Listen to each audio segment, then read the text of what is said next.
Uh, Let me make sure the recording has started. Okay. Okay. Good morning, class again. Right. Thank you for being here.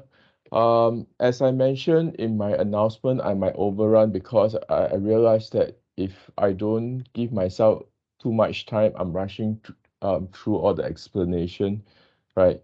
I would have some issues in regards to explaining some of the things with you, right? But I think for yourself and for your peers, if you all prefer the recording, is fine. But the live lecture would allow you all to clarify any doubts with me immediately. But that said, I will probably ask for you all for questions. I will answer questions during certain parts of the lecture only for a simple reason, right? I've tried answering questions as it comes. It get very disruptive for the recording, right? So I have some slides inside my presentation, right? We'll stop there, then we answer any questions that you might have. But if you have any questions coming up in your mind immediately, you can send to the chat. That's not an issue, right?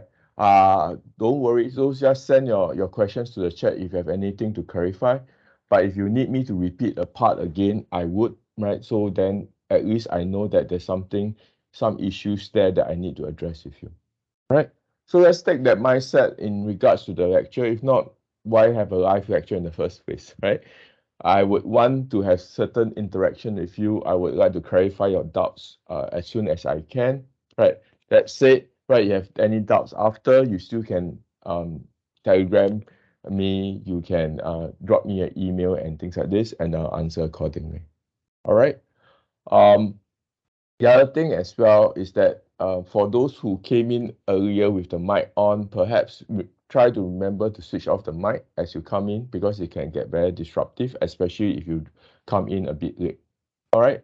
So I think that's something that I just want to highlight to you, right, in terms of um, basic rules for the class, right? For those who need to leave the class early, for your other class, I know a lot of you have something at 10:30. 10:20 you can step out. Your attendance is not being tracked by me. Okay, the system tracks you, but I'm not going to look at it, right? Attendance is not compulsory, right? So my main reason for having the live lecture is so that I can clarify doubts with you immediately, and versus recorded lectures, I cannot address more current issues. So that's one of the things as well why I would like to have a live lecture. All right. Okay, let's go into a bit of the course introduction. One of the things as well is that you all might want to get the textbook. I think the picture could be a bit it's a newer version right now. But that said, it's up to you which version for you to get. It's just that the newer versions just will have newer examples. The page numbering is a bit different as well, but the concepts, the ideas are still more or less the same. Some of you might think, why should I need to teach you basic marketing rather than just jump straight into digital marketing? For a simple reason, right, there's more to marketing than just doing digital. Marketing is a discipline if you're interested in the marketing profession that you might need to do. But at the end of the day, whatever you do in digital marketing, right, the basics is coming from the idea of the broad marketing concepts in the first place. All right. So these are the things that you might be tested upon. Okay, let's be clear about this. I'm the course coordinator. I'll moderate the score at the end of the day. I will get the scores from all your instructors and things like that. Besides the experiment and critique, which I will track your attendance, or if you choose to do the critique, I will deal with the critique. That is the only component that I'm in charge of. And there's no variance there because most of you would complete the 4 experiments that are being assigned to you. So it's typically not an issue, right? But I'm the administrator for that. But in terms of marking and assessment, my instructors for the tutorials are going to be the ones marking all the other components. So if you have any questions, please direct to them, right? because even though I've given them very specific rubrics and things like this, there's still some more individual and personal requirements that they might have. And the whole module is set up so that you have to have a discussion with them in class, right? Every tutorial have about half an hour for you to talk to them about your projects and things like this, right? So that I want you to engage with your instructors as much as possible, not just purely in terms of learning a concept, but I think one of the things that I see missing a bit, right, when our graduates are going out to work, right, whether for internships or for their full-time job, is that they don't know how to engage, right, in a working environment, right? So one of the things is why we have quite a fair bit of collaborative work, because working in teams is something that is really quite common in the industry these days. On top of that, engaging your supervisor and working out their expectations and things like this is a skill set you need to learn as well, right? So I would wish for you all to speak to them, right? But of course, if you email them and they are not responsive after like few days and you email them constantly and they don't respond, then of course talk to me, right? But that's a separate issue altogether. I don't think any of my instructors will do that. But I need to set the expectation as well that you cannot expect a within a day kind of turnover. A lot of them are working outside full-time job and things like this, right? You cannot be expecting them to immediately respond to you, right? So don't do your work last minute. You have any questions, try to ask it early rather than later. All right. So I think that's the key thing. So next week when the tutorial starts, the first few things that the tutors will go through with you will be all the expectation in terms of classroom management, the assignments, the rubrics that is being used to mark these different components. You have any questions, please clarify with them. So read the course assessment document and course outline in advance, right? So you have any issues to address, ask them, right? If they are not clear, they still can talk to me about this, right? So I think there's something for you to work with to a certain extent. Please take your own due diligence to get some of these things done. All right, like that's broadly in terms of the course. I leave it up to my tutors to explain most of it to you, given that they are the ones that are interacting with you directly in terms of the assessment, right? But of course, you have any issues with the concepts and things like this, you can either ask myself or the tutors, and there's not too much an issue. I would say that one of the key things that I would like to highlight to you is that something like marketing, there's no one answer, right? There's an optimal answer based on the information that you have, right? Potentially, right, based on different opinions about how things should be done, right? And what are your priorities? I'll explain a bit more when we go along. Okay? Okay, let's just do a little short polling in terms of what you think marketing is about, right? So is marketing about getting customers to buy your products by promoting to your potential customers? Give me a sec. I go to Wooclap first, right? I go to the question, right? You can use your phone to scan, right? Or you can type in the URL there, or you can click on it, right? If you have the one side per page one, right? And answer the question. Don't close the tab or window, right? So that we can reuse it again a bit later. Right? Very simple question. I just would like to have a sense of what you think marketing is about, right? maybe um 15 more seconds. Just scan, right? For those with Android phones, I think there's a scan function like Samsung, right? That you can scan the QR code immediately from the pull down bar, right? Of course, in terms of the camera will work as well, right? If not, just type in the URL. So for every lecture as well, I would like to have little short exercise just to break the monotony, right? And have a sense of what you think about certain issues, right? Based on what I have described a bit earlier, right? You would realize that it shouldn't be the case, But that said, when you talk about a marketing job, especially for those who would like to do marketing as a profession, I know some of you have not chosen your specialization yet if you are in business, right? So you have some idea that, okay, I think marketing is very exciting, right? It's all about things like creativity, coming up with the right uh, advertisements and promotions, right, for your potential customers to buy your product, right? That is only one part of marketing, and often it's the creative agencies, right? And in terms of certain aspects of marketing that you are doing, right? To be honest, I think if you want that kind of job, Nanyang Business School might not be the right one for you, right? Because I think we that focus more on the creative sides, right? In terms of coming out with all these promotions, quite a fair bit more, because that's their main focal point, right? But marketing is a lot more than that, right? Because when you're a marketing job, you do a lot of analysis, right?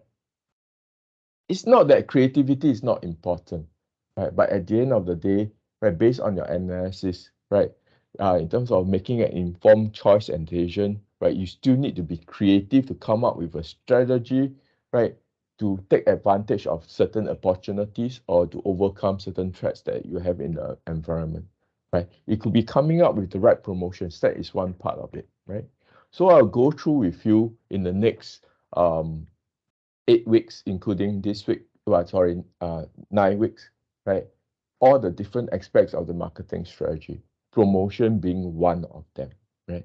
Of course, in terms of what we call the marketing mix, you have coming up with the right product, right? You're selling it at the right place, right? Coming up with the right price, right? And in terms of promotion, in terms of communicating your value to your customers.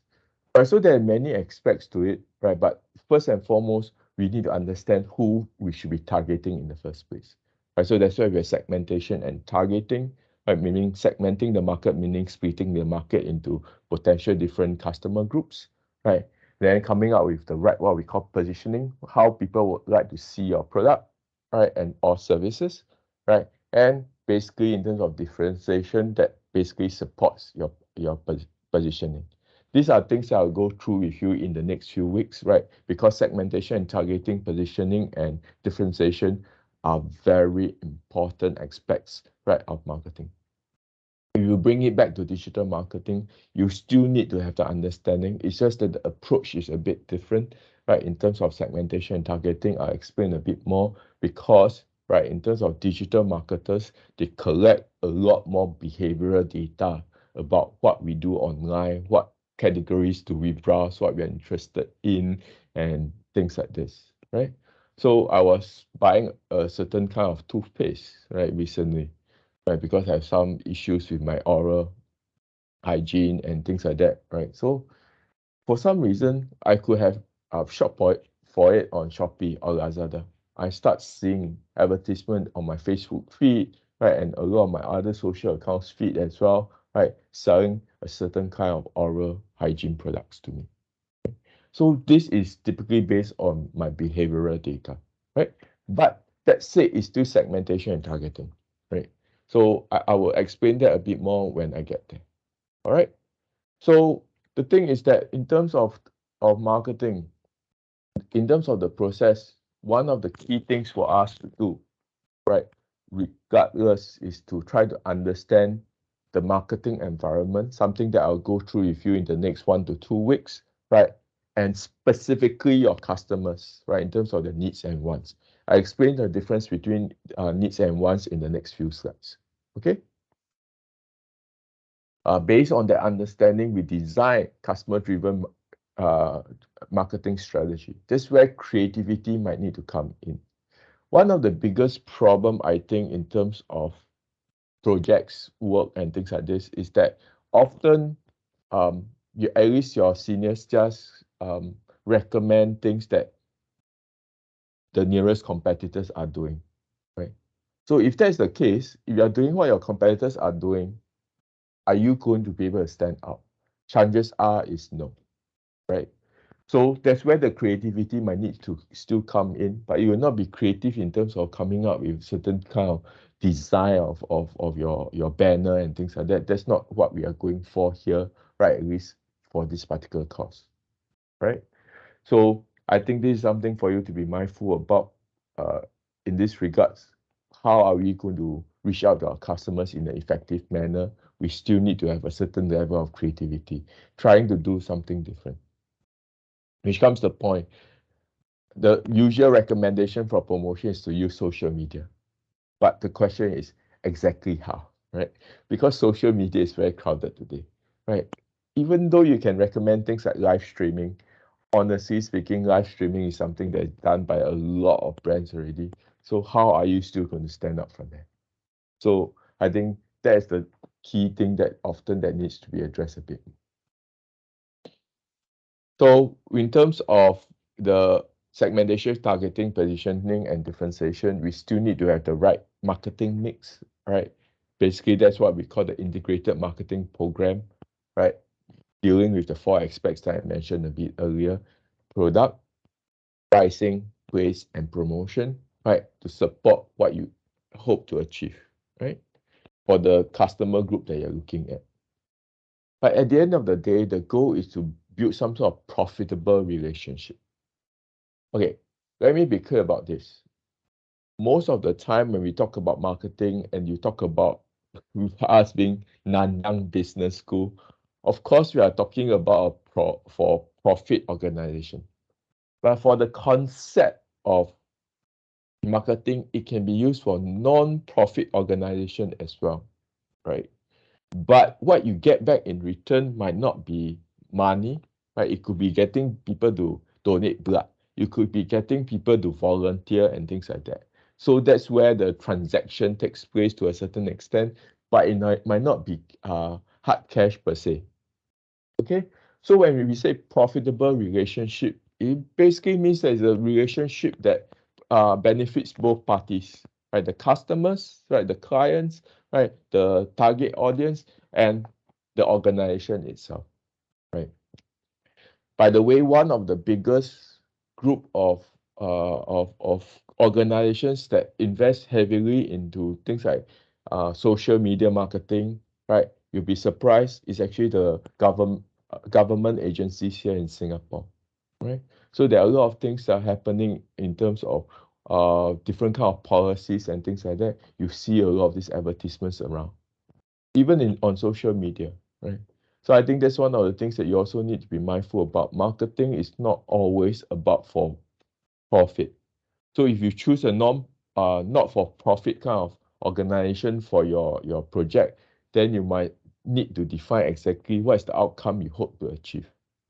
Okay, so I think this is something for you to discuss with your specific instructors in terms of what is the right outcome for you to be looking at, right, for your marketing plan. Okay, so then that's where you capture value, right? Of course, then it benefits both parties in essence. All right, this is something that I've been trying to explain to my daughter as well, because she's 5 years old, right? There are key differences between needs and wants. Needs are basically your fundamental needs, right? Things like your physical needs, you need to eat, right? You need to drink, you need to breathe air, right? You need to have certain emotional support, you need to build friendships and things like that. That would be under your social, right? In terms of individual needs, it's more about your developmental goals and things like this. All right.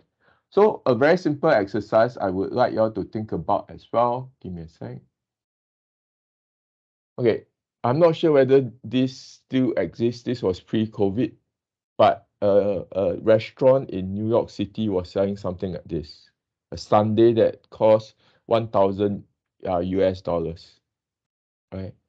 It's an ice cream sundae, right? They add truffles, gold flakes, and things like that. By the way, the truffles that we typically eat, truffles that we typically eat is actually fake truffles, right? Because all the truffle fries and things like that is truffle flavored, but it's not real truffles. A real truffle, one a fish food is like don't know how many thousands of dollars, right? So typically they don't add real truffles to your all these truffle flavored items, right? Of course, if you go high class restaurants, they might do it, right? So a very simple question: what kind of needs is this restaurant trying to meet? Physical need, hunger, safety, sexual, right? Social belonging, affection, right? Or individual in terms of knowledge and self-expression.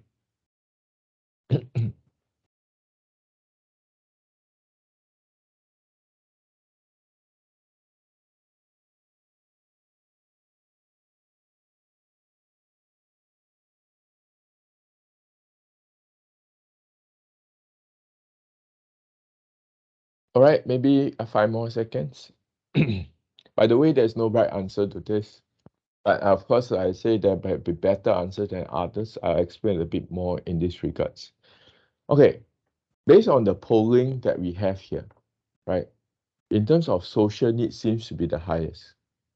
So one of the things is that for some of these high-class restaurants, they actually stop people from taking photos and posting it on social media, right? It might not be the right move for them for simple reason. A lot of people are coming to the restaurants, right, in order, right, to show off to others and things like that, to showcase to others that to a certain extent, right, they are part of a certain group, right?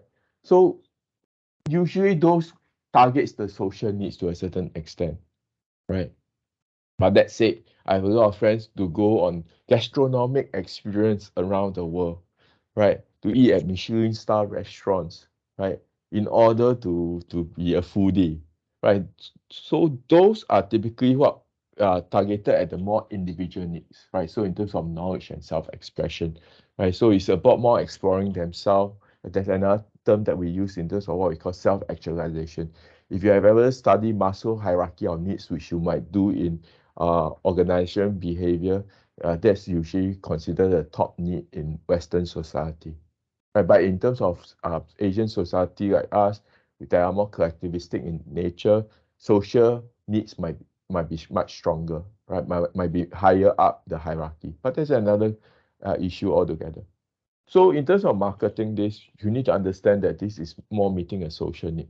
So the way that you set up your restaurants, the way that you design the product, right?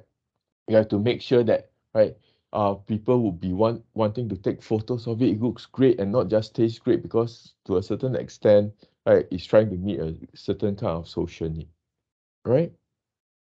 But it is not likely to be physical for those who answer physical. Let me explain why. Because you can fill up your tummy on this, but you can spend $1 and achieve the same goal, right? So no one is going to pay $1,000 just to fulfill their hunger needs to a certain extent, right?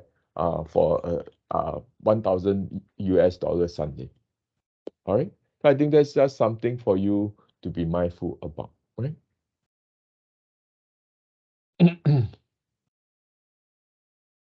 Once. So basically, right, what we eat, right, might manifest in many different ways. It's shaped by culture and your personality to a certain extent. For those who cannot tell, this actually duck fetus in an egg, right? It's a delicacy in Philippines. A lot of us who don't eat that will find it rather yucky, because it's very cultural thing. Like in Singapore, as a Chinese, I eat century egg that's black in color. For those who have never eaten it before, I never encountered it before, might find it extremely disgusting. I love it, and there's a pungent smell to it, by the way. All right. Um, I mean, when you eat it to a certain extent, it's just like eating stinky tofu in Hong Kong and things like this. So culture definitely matters quite a fair bit, right? Of course, right? Whether you try new things or not, uh, certain things you will like to eat, right? Really depends on your personality, right? And what you eat growing up. My daughter eats rather plain food, because growing up to a certain extent we don't add salt and sugar and things like that, but now she's eating more sugary stuff, sad to say, right? But for me, even though she has the same DNA as me, I eat very salty things because that's how I've been brought up to a certain extent in terms of the kind of food that my mother cooked for me. My dad like to eat salty food as well, so we tend towards more salty food. So the thing is, even though we are satisfying, say, hunger, there are different manifestation, and this is what we typically call wants, right, to a certain extent, right?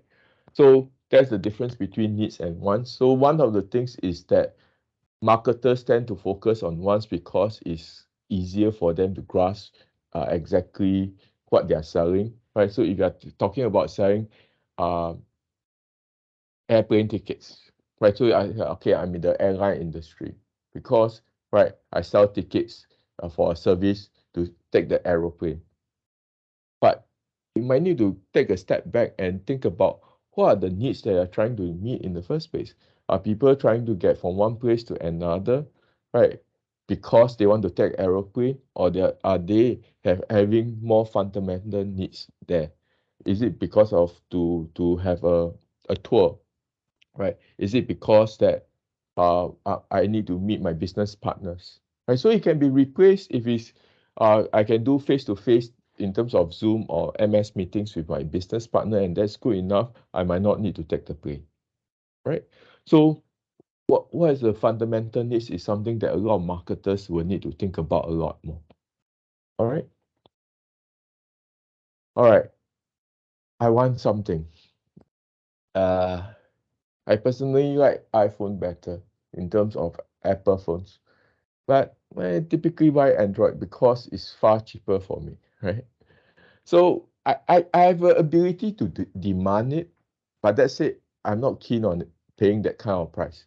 But there are a lot of people who wants a product but might not be able to demand it. So these are people that you might not want to target because marketing and promoting your products towards them, right? Designing your products for them and they cannot afford it, it's just a waste of your marketing dollars, right? Waste of your R&D dollars and things like that. But that's not always necessary true because a lot of luxury brands like Ferrari and things like that market to the masses whom cannot afford their products. Any guesses why they do that? Why would maybe put in the chat, or if you're willing to speak up, you can raise your hand and speak up. Why would all these luxury brands market to people that would not be able to afford their products?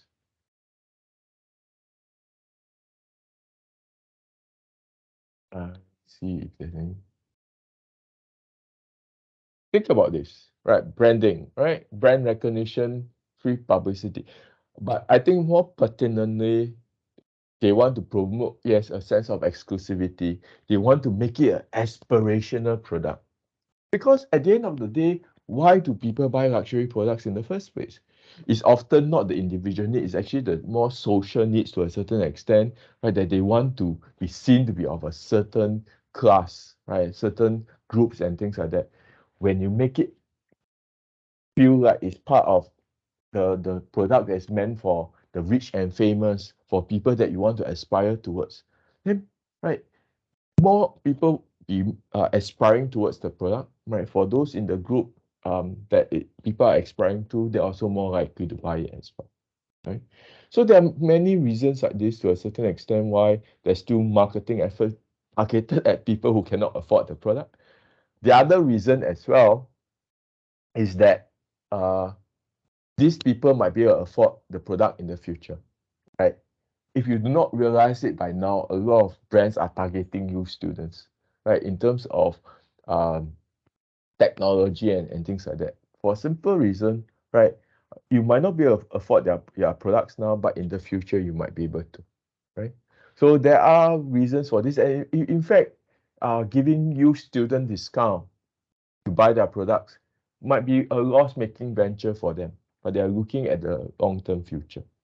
Right, so I think that's why in terms of China, right, a lot of the luxury brands are on Douyin, which is the Chinese version of TikTok, not because their customers are very heavy in TikTok, but their future customers are. So that's some of the reasons why some of these luxury brands are doing some of these things. Right? So I think that's why, as I say, there's no one answer to a lot of things. As long as you understand what you're trying to achieve and what you're doing, right, help you achieve that, then I think that will be fine in terms of the project. That is also why I don't want to have MCQs and things like that for this course, because it takes away a lot of nuances away from how you can think about the problem. Okay, for those who downloaded the one slide per page one, the link will work for you. If the 4 slides per page one, it will not, because I can't seem to find a way to do it with the link working. But I know that some of you might want to print it out, just for you to access and take a look at the video, what they consider to be marketing myopia. It's basically focusing too much on the wants and the product form and not focusing on the fundamental needs in her. All right. Any questions here? Thank you for answering my question. Yes, for those who want to raise hand, Control Shift K would be Randy. You can unmute yourself. Randy? Oh, okay, never mind. Just trying out the. Okay, you have any questions, you can leave it in the chat. Right. If I miss it somehow, please just repeat the question for me a bit later. All right. Right. Another thing for y'all to think about. All right. Marina Bay Sands, right? Versus, okay, I assume you all know the Marina Bay Sands um, hotel, right? Is featured in Crazy Rich Asians, right? You have this infinity pool with a skyline view of the place, right? The hotels, I probably have turned down service. They put a real chocolate on your pillows and things like that. So these are the things they deliver in terms of service versus Dream Lodge, which is basically a hostel. That's more like uh I guess a capsule hotel to a certain extent. A very simple question, right, is that which one do you think have better ratings?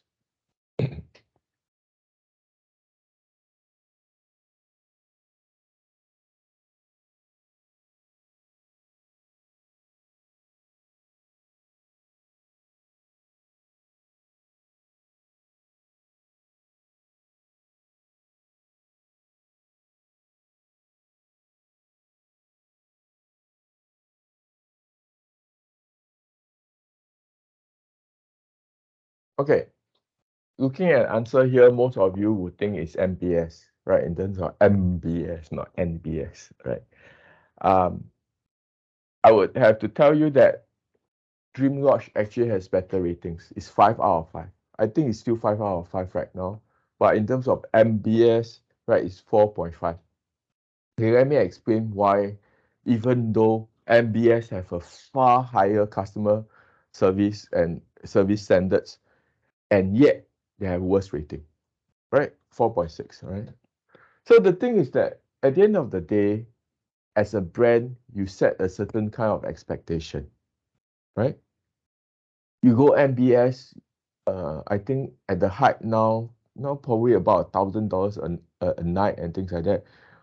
During the COVID, I wanted to go there. It was about less than 400, which I wanted to try to go, but my daughter fell sick, couldn't go. Right. But the thing is that you set a certain standards. You go there paying $1,000 a night. Just imagine that. Of course, you expect a high level of service. Any nitty gritty errors that they make will be held against them. On the other hand, Dream Lodge could be costing like less than $100 for one bed. Even though you need to have a common shower area and things like that, as long as it's clean, there's no one snoring around you, you have a friendly smile, you will give them 5 out of 5, right? So because of the difference in terms of expectation that you set, right, of course, right, people will review you differently. They're not going to be reviewed on the same dimensions, obviously, because right, going into the service, you already have very, very different expectation. You go to MBS with much higher expectation, even if you are the same person going to both places. All right. I think that should be easy enough to understand. That's why, right, when you talk about value and satisfaction, which is the question that one of you have asked me, right, really is depending on the expectation that you set to a certain extent. What is considered valuable to one person could be very different across different consumers, right? Okay, let's use a very simple example of mobile phone, because mobile phone has many different dimensions in which you can evaluate this, right? Before I became a father, the camera was not important to me, right? So when I buy a phone, I would never consider the quality of the camera. As long as it's okay, fine, okay, that's good enough to me, right? So the camera wasn't very valuable to me, right? For some of you who love to take photos, right, the camera function is also it will be very, very important, right? But now the camera function has become more important to me because I take a lot of photos of my young kid. So the thing is that in terms of value, right, in terms of the specific attribute, right, the specific um, function, right, it really depends on your needs and wants. What are you trying to meet to a certain extent? In terms of, for those who have studied economics before, you might use the word in terms of what's that word again? Utility, right? So exactly, right, you are willing to pay a higher price for certain things because you find more utility, more value in it, right? And what is superior value depends on that differences in perception in the first place, which comes to a point, right? Often superior customer value means better quality, right? So in terms of better quality to a certain extent, right, can the perception can be managed. Honestly speaking, to me, I I do buy Nike shoes, but I think the quality is actually not very good. But the fact is that people find it to be of high quality to a certain extent because, right, all this celebrity endorse it is supposed to improve your performance and so on and so forth. Honestly speaking, versus the other shoe brands, I don't really think so, right? You wear Nike Predator for soccer, for football. That doesn't mean you're going to be like Ronaldo in any way or form, right? Perhaps you can improve your performance by a bit, but I think buying Adidas and whatsoever would not make much difference, right? I doubt so, right? I bought Predator before. In fact, it actually worsened my performance because once I kick the ball, I cannot control it. It goes too far. But that's the thing as well. I think at the end of the day, in terms of superior customer value, depends on your customer. We talk a bit more about this when we talk about segmentation and targeting. That's why you want to design a product that is customized to your customer group as much as possible. So they will find superior value in your product or services. All right. I'll get back to the other two questions a bit later, right? Okay, broadly speaking, as I mentioned, these are the things that I would like to discuss with you. Um, okay, for this particular course, we are focusing on the business unit level. Broadly speaking, for especially a multinational corporation, a big corporation, they might have very different what we call strategic business unit, doing different kind of businesses, selling very different things, providing different kind of services. Then at the higher level, there's a lot of other things for you to consider. That's not what we are going to focus on in this particular course.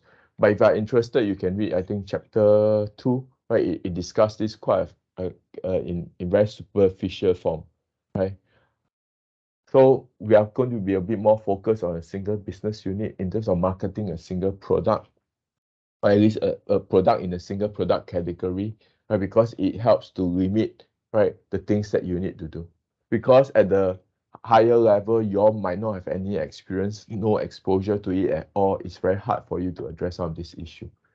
But that said, once you go through your strategic management course and things like that, for those who are doing marketing strategy, which is the third year module for our specialization, deals with it a lot more, right? So I think that's one thing that I would just like to highlight to you. You are focused more on a specific business unit, right, within a certain product category, typically, right? So what we're going to do go through for the entire few weeks, as I mentioned a bit earlier, up to week 9. 10, 11, 12, I'll probably do a bit of more optional topics. I won't say optional, but help you understand certain aspects of marketing and business in general, like in terms of how do you go about doing marketing research, right? International marketing, right? That's not so pertinent to your project per se. But if you're interested in the discipline of marketing, this is something that is still something that you probably should know, right? At least at the rudimentary level before you move on to year 2 and 3, right? Right. So today I'll cover market analysis, right? Market planning is what is in the middle. So in terms of the segmentation, targeting, position, and differentiation, right? And in terms of the 4 Ps, in terms of the marketing mix, right? Implementation is something that I'll cover in week 10 onwards for a simple reason. In terms of execution, right? This kind of things is probably better learned, right? If you can really execute the project. There are things to look out for. But that said, for the project, I want you to think about the feasibility of doing certain things, right? What are the likely outcomes to a certain extent? Okay, very simple. If you want to promote to, say, the elderly, do not use TikTok. Why not?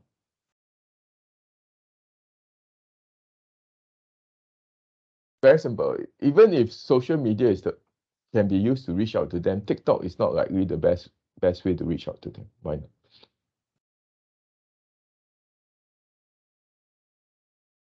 Right? They mostly watch TV. They are not on TikTok. By the way, elderly are on social media, but it's often the WhatsApp and things like that, the more personal ones, right? Yeah, and they might be on Facebook, right? So I think that's the thing as well. But you don't be mistaken. A lot of elderly are starting to use social media, but they don't use it the way that we do. I mean, you do. So I think that's one of the things as well. You need to be very mindful about such things. So very simple example of why, in terms of understanding your target audience and whether you're going to achieve the outcome or not, that's something for you to think about. If you talk about implementation, I think bike sharing is on paper is a very good idea, but it's not a very feasible idea. For simple reason, you can tell that operationally, if you have been following the bike sharing scene in Singapore, a lot of them fail because they cannot make money, right? Their business model is just not there, and people tend to use it only for commuting. So the problem is that the usage rate is too low on a daily basis. There's no way for you to earn enough money, right? But that kind of things is more in terms of very ad hoc way of thinking about some of these issues. But of course, for those who are coming for polytechnic, you know that you can do quite a fair bit of scenario planning or the financial planning and things like that in terms of cash flow, calculating the P&L to have a sense of whether your business will work out. But a lot of assumptions still goes into that, right? And there's still a lot of subjectivity to those numbers to a certain extent. So for us, in terms of the year 1 course, some of you might not be able to do any of those, right? So I'm not emphasizing on that per se, right, for this course, but your specific instructors might ask you to do it, but they'll help you through the process if necessary, all right? So with in terms of implementation, it is important. It's just that we don't have the time to work on that, right? And honestly speaking, I would say if you want to learn how to implement a project successfully, the best way is to actually do it. We just not don't have the scope to do it in a course, right? Of course, in terms of marketing control, it's just measuring the right things, right? So that you can do the right things as well, right? So you can make corrective actions if necessary. All right. Um, So I've mentioned this a few times, so I won't go through it again, but this is a definition here officially from the textbook, right? And week 4, I'll cover this, right? Week 5, I'll cover price. Week 6, I'll cover place. Week 7, 8, I'll probably cover in terms of promotion, right? Okay, I have a few questions here. Uh, for those with questions, I know one of you, okay.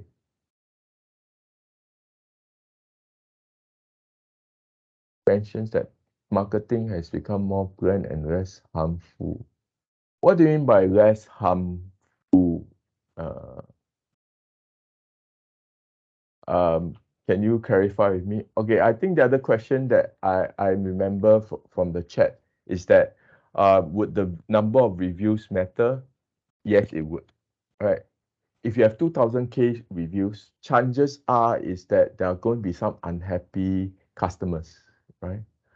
There are more chances of you, right, having some of these issues propping up, right? But that said, the bad reviews also spread across more reviews, right? So it should have lesser impact. But the thing is that for Dream Lodge, I think the number of reviews is just in the hundreds.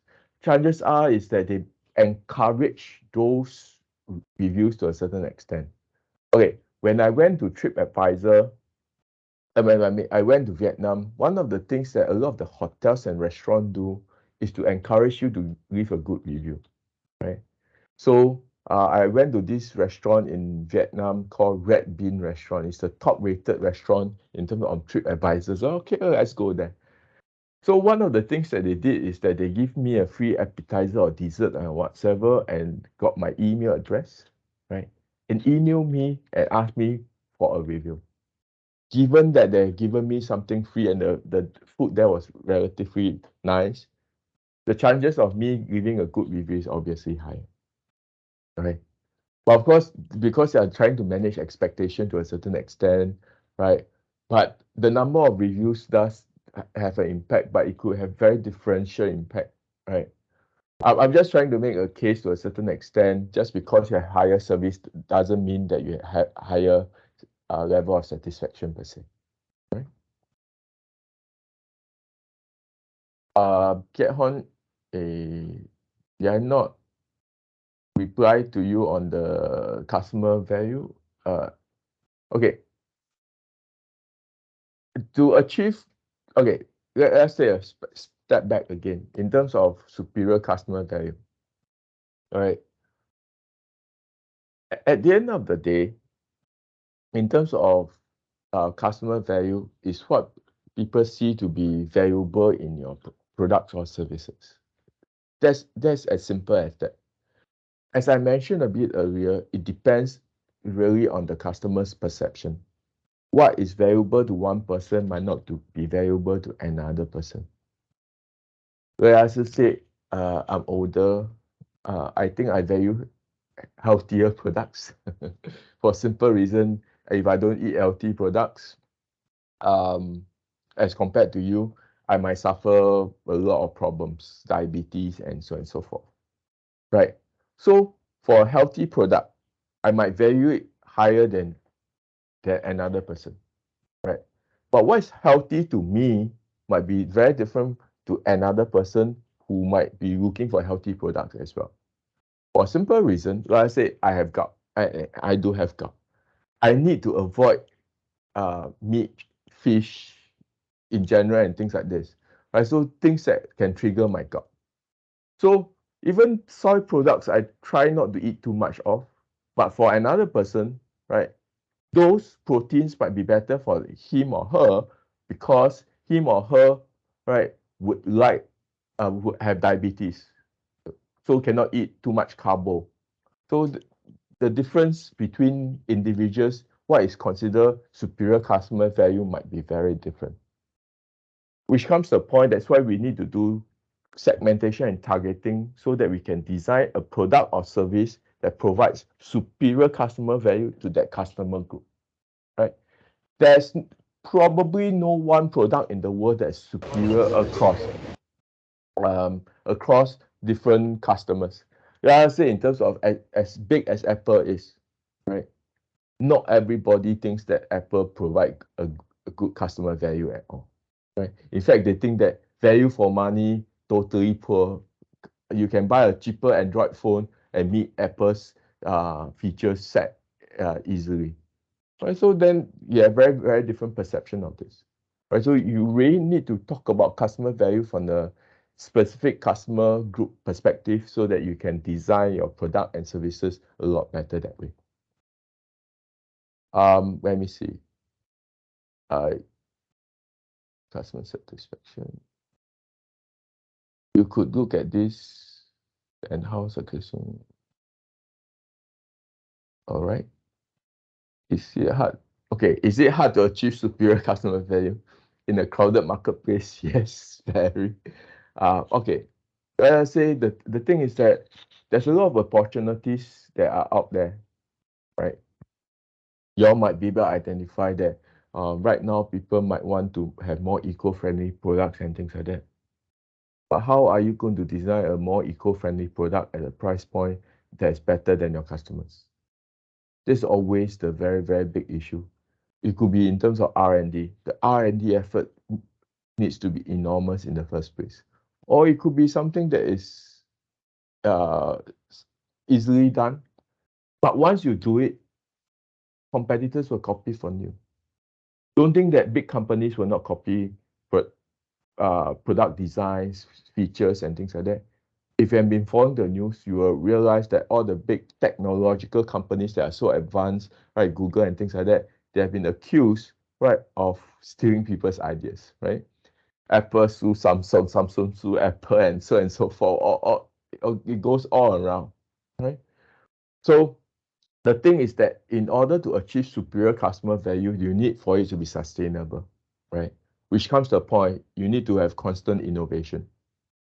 How are you going to do that?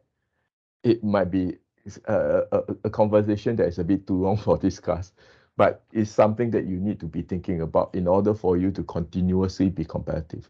You must always improve in order to be ahead of your competitors. You cannot stay still, right? So I think that's one of the things that we need to be very mindful about when we talk about trying to achieve superior customer value.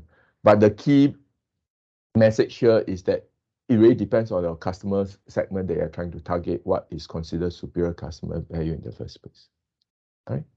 It's just like using technology to improve service that are good and bad.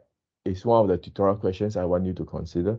But of course, one of the things that the government is encouraging and a lot of companies are doing is trying to use technology to improve their service standards, but that might not always turn out to be that case, right? We'll discuss that a bit more later in the semester, right? Do different societal needs affect how we view what is a superior product? Obviously, it does, because as long as the needs are different, perception are different, definitely there'll be some differences in terms of what we deem to be a good product and what is not a good product, right? Because at the end of the day, the product that meet our needs the closest is the one that is superior to us, right?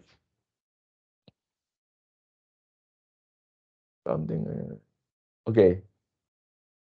So yes, okay. One of the things that we will talk a bit more about a bit later is that in terms of products, in terms of services, nowadays you don't have to pay for the entirety of all the things that is being provided by the company. They might break it down into different price bundles, price packages, and things like this, right? So let's say for mobile plans and things like that, for the add-ons that you pay for, right, it's obviously valuable enough to you for you to have the add-on, whether it's extra data, right, whether it's extra roaming service and things like this, right? So it really depends on what to use on mobile phone for, right? But for products, it's happening as well. I kid you not, but for a brand like BMW, right, they are trying to charge you, by their customers, a subscription to use certain features in their car. I think in some countries, they are trying to charge for a monthly fee for seat warming services. The feature is in the car, but you need to pay a subscription in order for you to use it. I'm not sure whether that's a good development or not, but that's it. That's something that is being done. But one of the reasons for doing this is that they claim that it can reduce the price of selling the car to you because they can have a standard car that they built, right? Then, right, if you don't want the service, you don't have to pay for it, right? then you can pay a lower price for the standard car. But if you want the additional service like seat warmer, right, back sensor or auto parking, you can do it, right? But they can standardize their manufacturing process and reduce the cost. I'm not sure whether that's what they're going for or they are just trying to milk their customer as much as possible, right? Okay, I have to move on first, right? And I'll come back to some of the other questions a bit later. For those who needs to leave, please do so, right? Because you have to get to another class. Right?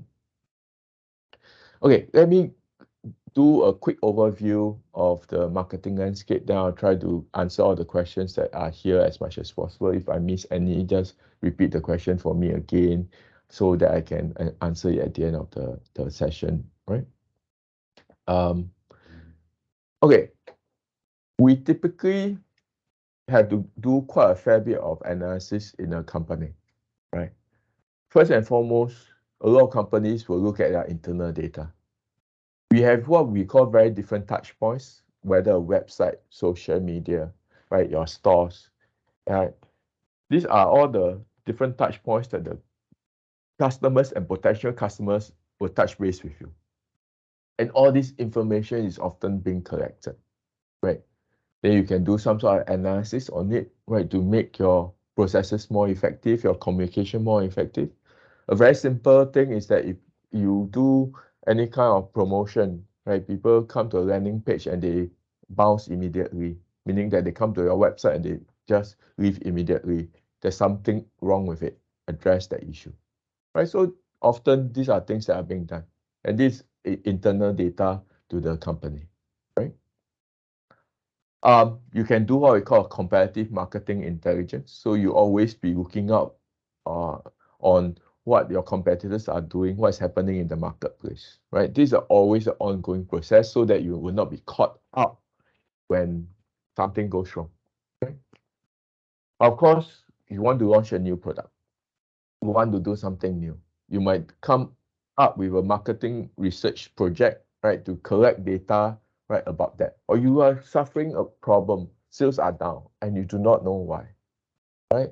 So you need to do surveys, you need to do ethnographic research and a lot of different kind of research to address this issue, right? So this is what we call marketing research, right? This is a year 2 course in terms of prescribed elective, which I'm teaching starting this year, right? For those who are interested, this is something that you can do a bit more, right? We have a lot of marketing research firms here in Singapore, and often, right, they deal with collecting information for the companies, for the different brands, right, to help understand the market a lot better for certain issues, right? I have an information resource file that is uploaded to the folder as well on NTU Learn, right? You can refer to them to access demographic information and things like that. The NTU library has a lot of resources. You need to tap on them in order to do your project as much as possible. You encounter any paywall when you use Google, try to search on NTU Learn to see whether that database is available or that publication is available on the library, sorry. Or try NLB, National Library Board. They also have quite a few databases as well. All right. One of the things that you all might have come across for those who have studied business before is a SWOT analysis, right? So one of the things that a lot of companies do is that, hey, I need to do something, right? Launch a new product and things like this. Let's take stock of our strengths and weaknesses. So strengths and weaknesses are internal. But the biggest problem with this model is that in terms of strength and weakness, it cannot be looked at in isolation. Let me explain a bit more why. Let's say you think that you have good service standards because your customer rate you 4.5, right, out of 5 in terms of your service. But when you compare to your competitors that are scoring 5 out of 5 in terms of your service, is it a strength to you anymore? Probably not. It's a relative weakness, even though you are doing relatively well. Right? So strength and weakness a bit problematic in that regards. But that's it. That's still what a lot of companies do, trying to identify their strengths and weaknesses. Okay. Of course, in terms of opportunity and threats, right, is what is happening in the wider environment out there, what can become an opportunity to me, what can be a threat, right? In terms of can affect my business, affect my sales, right? Competitors is one group, so it gets a bit iffy. That's why in terms of model to split between internal and external because of issues like this, right? But let's say, obviously in terms of opportunities and threats, is obviously in terms of external, right? So classification could be an issue. I'll just be clear about this. But let's say what is an opportunity and what is a threat potentially could be problematic as well. Because for a company, right, they might see a certain trend to be a threat. Others might see it as an opportunity instead. Very simple, right? The pandemic was seen to be a threat for almost a lot of companies across Singapore. But yet, you have companies that benefited from the pandemic more than ever. Companies like Sheng Siong, in the past 2-3 years, they were doing tremendously well in terms of supermarket and things like that, despite the fact that their e-commerce is rather poor. So the thing is that you would think that in terms of pandemic, right, there'll be lockdowns and all these different issues that happen, right, in the past 2 to 3 years, it would have affected everybody negatively. It didn't, right? So obviously, in that particular scenario, it was more of an opportunity for Sheng Siong, right, rather than a threat per se. I think this is something that you all need to be mindful about.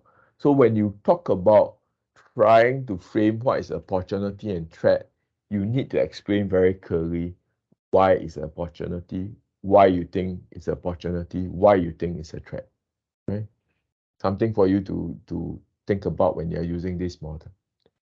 The other particular issue about this model when students, managers do it is that you all forget that this is something that you should fill in after you have done your comprehensive analysis, not before. Why do I say so? Because a lot of people approach a SWOT table like this. Okay, let's think of 3 strengths. Okay, 3 strengths. Whether you have 3 strengths or not, you don't know. Then you just try to force 3 strengths in. Okay, let's think about 3 weaknesses. You could have potentially more than 3 weaknesses, but you stop at 3, right? Same with opportunity and threats as well, right? So the right way to do this is that you do your macro environment analysis, your micro environment analysis, then fill up the table. This is summary of the key points coming from your more comprehensive analysis, right? But of course, for those who are more keen to use PESTEL analysis and the Porter 5 forces you can, right? It helps you fill up this table as well, right? Those information from the more comprehensive analysis should fit this table. Right?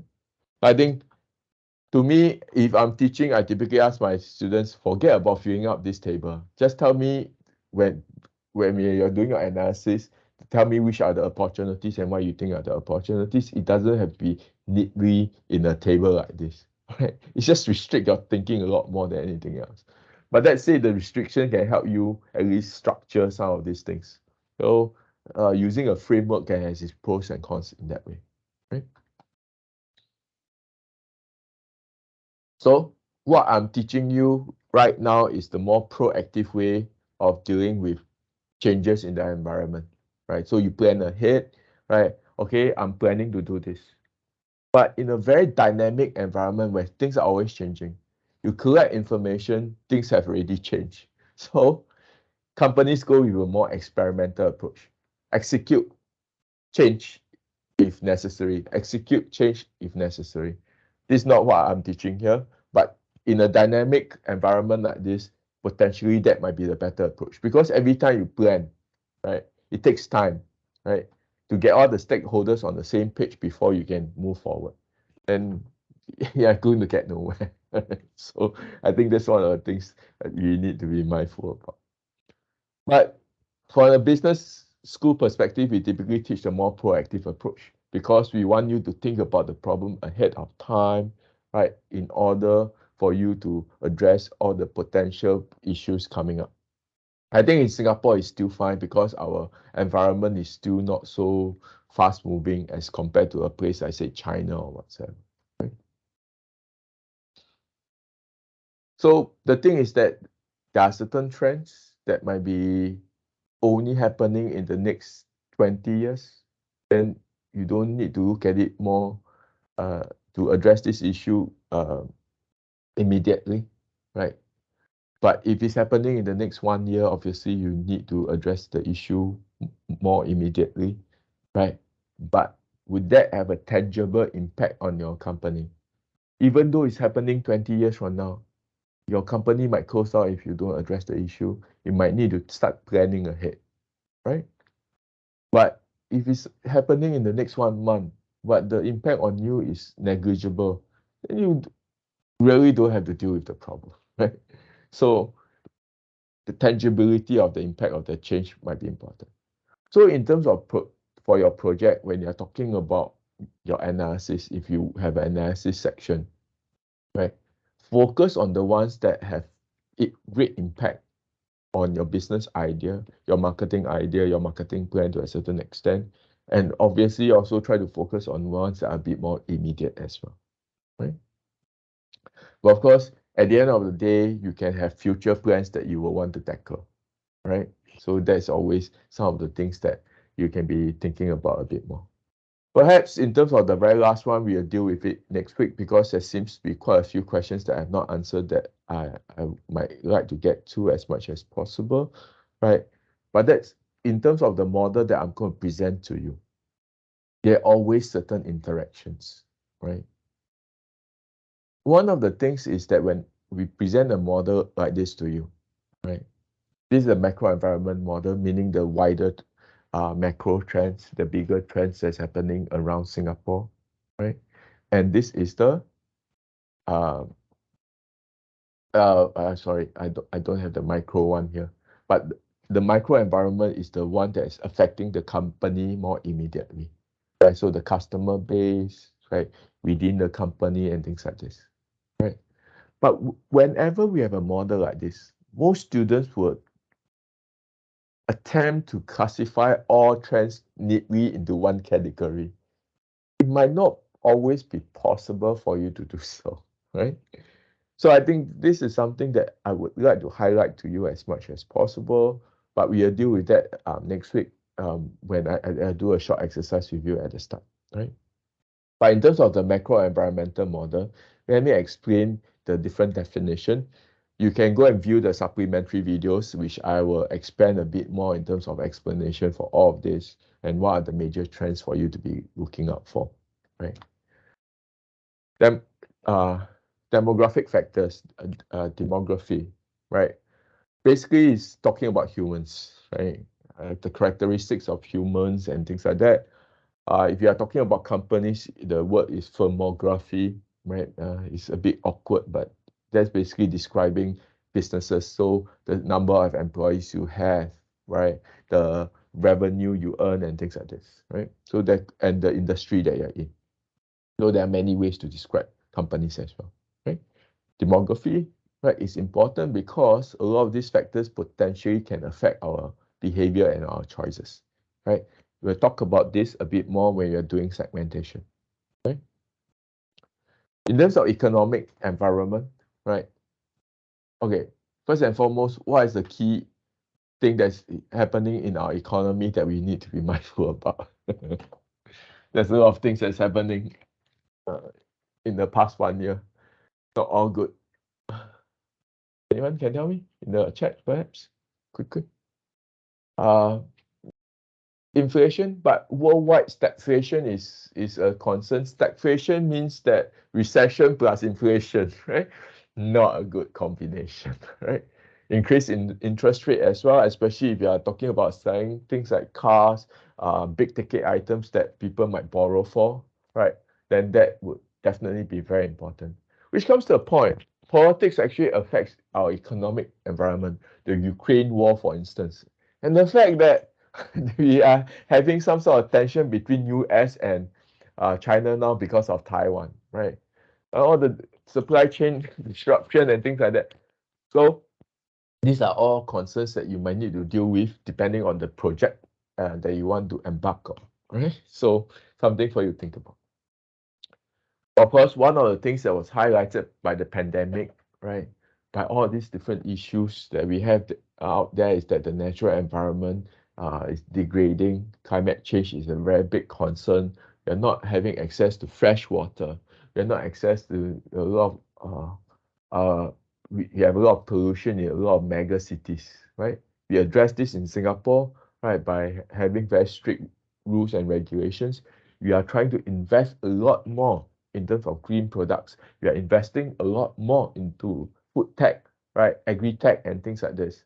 If you go to Launchpad outside of NTU, just outside of NTU, the green tech group there, right, there are a lot of companies there in terms of startups doing things like this, right? I went to this Sprout Hub, I think is at I think near Redhill MRT. That basically has a strawberry farm. I'm not kidding you, right? In a old secondary school basketball hall. So we are doing things like this in order to try to address some of these issues.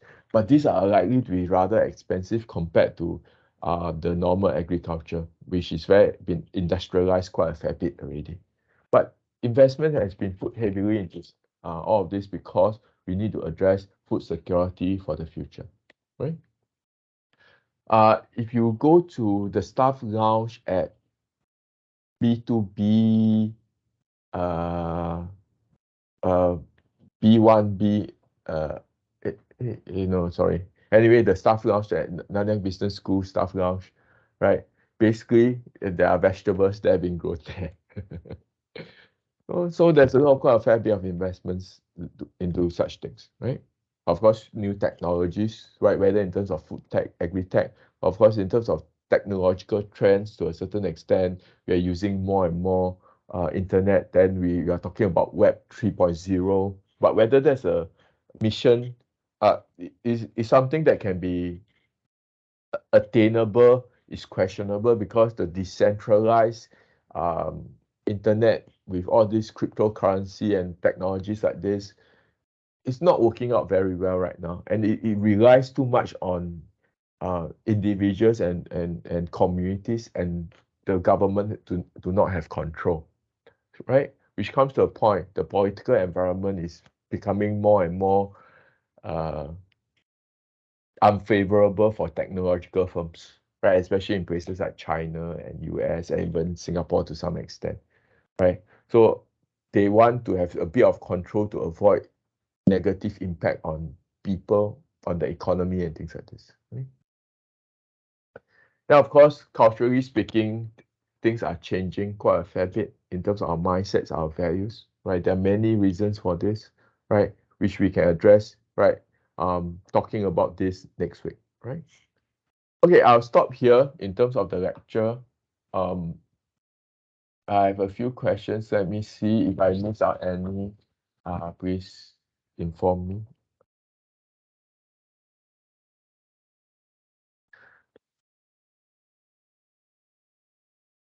Okay, first and foremost, in terms of, there's a question about buying data from Facebook and Google.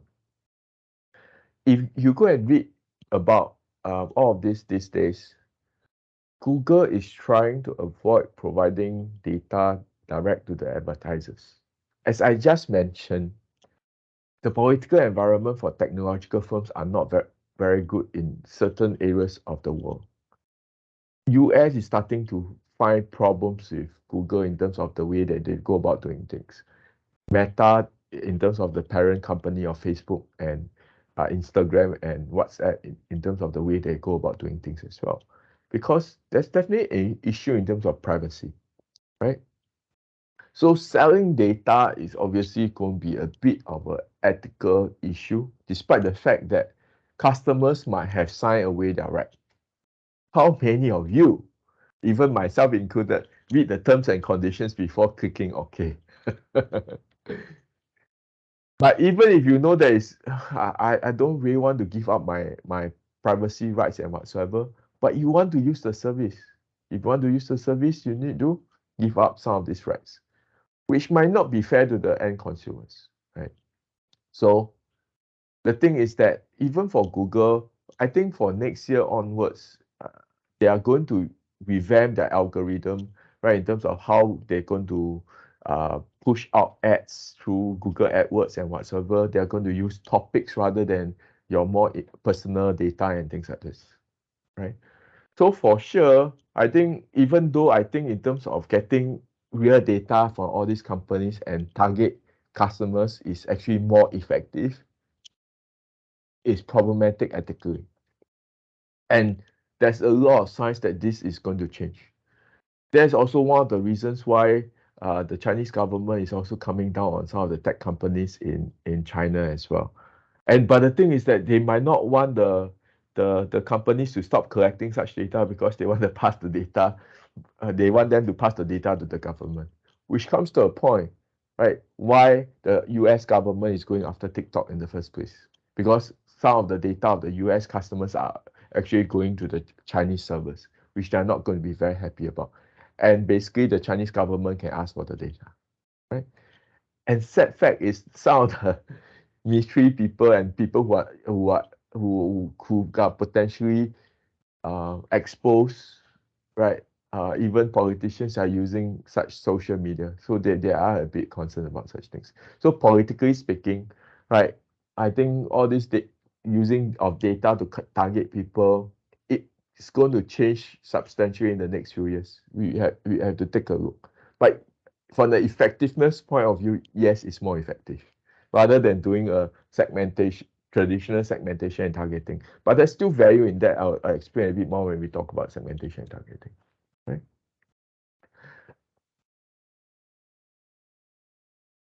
Okay, I was talking to one.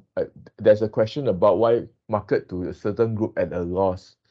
What's the point of this? What's the metric do you use to measure all of this in the first place? Uh, First and foremost, why are you incurring the loss, right? The thing is that if you're incurring the loss targeting in terms of marketing luxury goods to the middle class, as mentioned in the example over there, is that in the long run, you're hopefully converting these people into your customers. So the metric that you measure is that you need to have a long run conversion.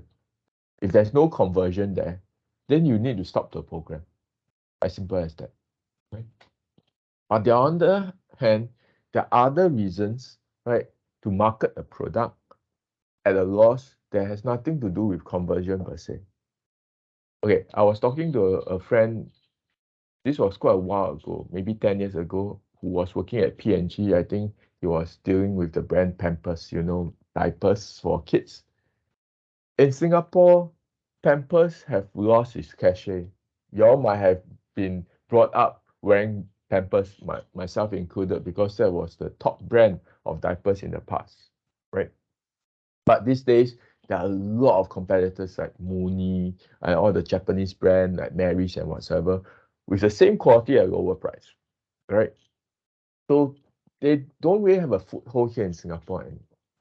By that point in time, my friend was still managing Pampers right in Singapore. They continue marketing in Singapore because it affects their branding around the region. Despite the fact that I think he was telling me that they were making a loss, right? I'm not too sure how true that is because it's third-party information. So it affects their branding at the end of the day, right? Then, of course, they might want to continue.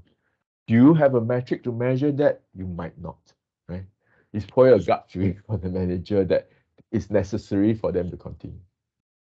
I don't know how the situation here is today. They might have improved since then, right? So that's the thing as well. There could be many different reasons for marketing to a demography at a loss.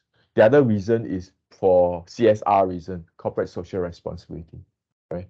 So then that you help a certain groups, then the metric is how are you helping them, right? So that's another issue altogether, right?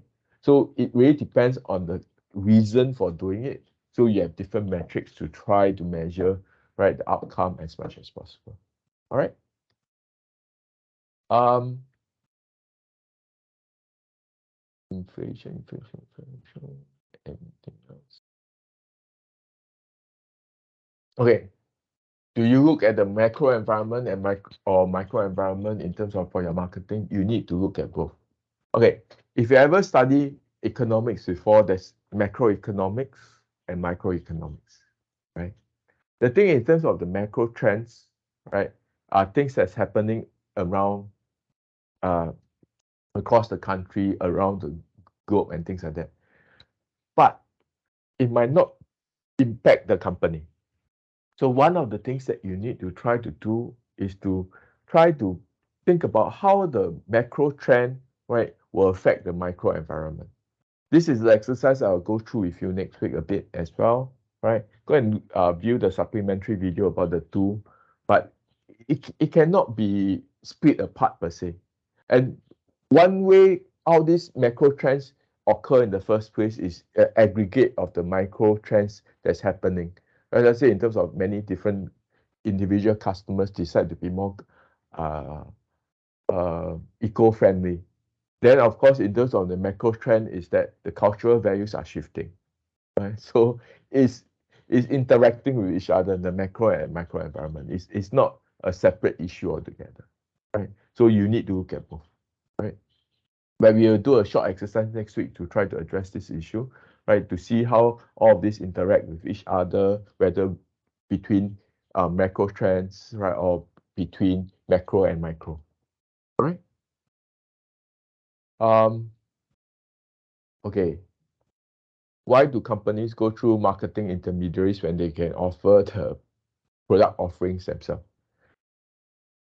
First and foremost, this is something I'll cover in lecture 6, right? But let me just highlight one thing to you. It's basically more efficient, right?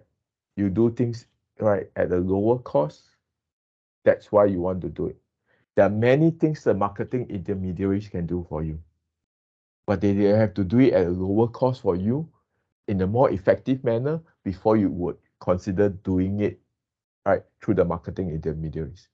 If not, you will go direct. There's this trend that has been articulated since when I was student like you. That was in 1997, I think, right?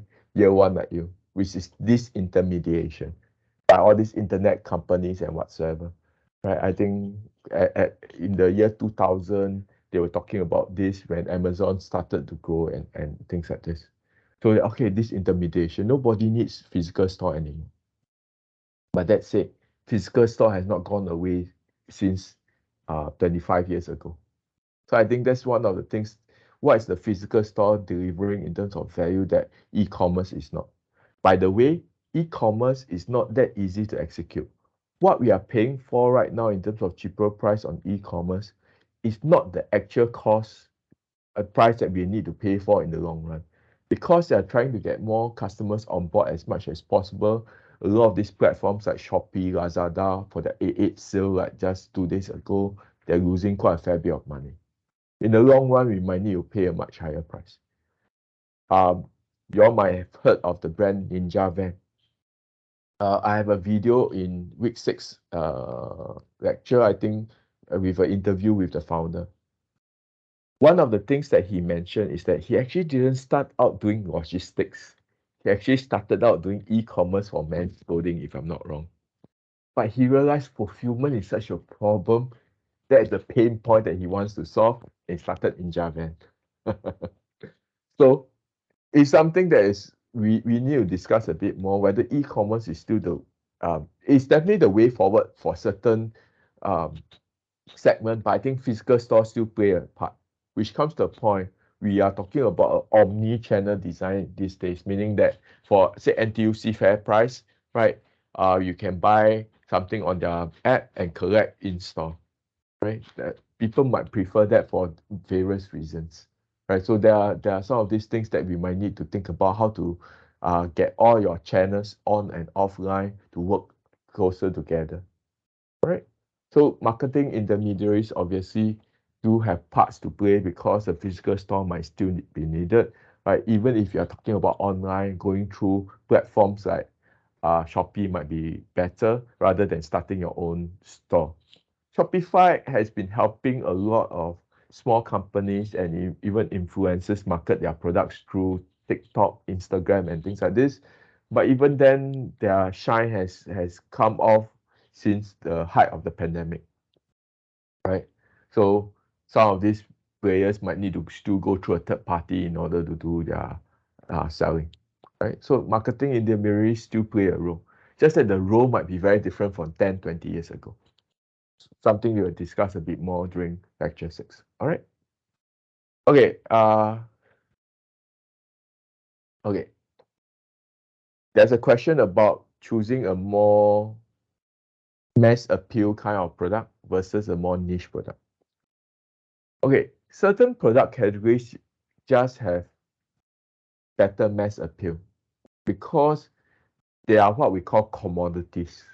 If you have studied economics before, right, commodities are things that, well, basically it's the same for everybody, right? Most of the players will sell more or less the same thing, right? But the outcome of that is that you have higher revenue, but your profit is zero or close to zero. So your margins are going to be very, very, very thin. So that's why we do segmentation and targeting, right? In order to try to increase value of customer value that you're trying to for the product they are trying to sell. Like I say for a commodity like salt, table salt, it's very hard to differentiate, right? So what some of the manufacturers are doing, right, is that they realize people want to be healthier. They want something a bit different, right?